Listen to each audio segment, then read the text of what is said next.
Dieu ne peut pas s'engager dans la vie et dans la destinée d'une personne qui n'est pas obéissante. L'obéissance est la mère de tous les miracles qui doivent arriver dans la vie d'une personne.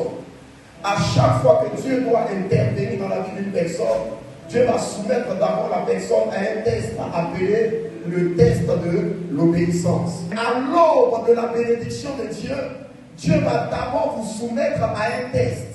Dieu va d'abord vous soumettre à une épreuve. Et cette épreuve est appelée l'épreuve de l'obéissance. Amen.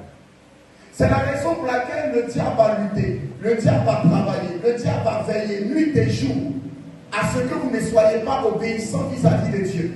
Une personne qui a la capacité d'obéir à Dieu, une personne qui est fidèle dans son obéissance vis-à-vis de Dieu, est une personne dont Dieu est capable de transformer, de changer la vie et la destinée à n'importe quel moment. Amen. Dieu ne vous bénit pas parce que Dieu n'est pas capable de vous bénir.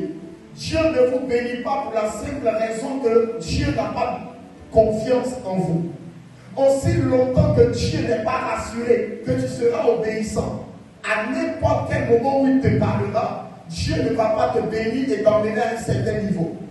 Tous les hommes dans la Bible qui ont été grands et qui ont marché avec Dieu, Dieu les a tous soumis au test de l'obéissance pour voir leur niveau d'obéissance, pour voir leur capacité à obéir à Dieu. Tu ne peux pas évaluer une vérité biblique, une parole de Dieu, aussi longtemps que tu n'es pas prompt à obéir à cette parole. C'est lorsque tu obéis à la parole de Dieu que tu es capable de faire quoi? D'évaluer, est-ce que la parole que Dieu a dit, est-ce que cette parole est vraie?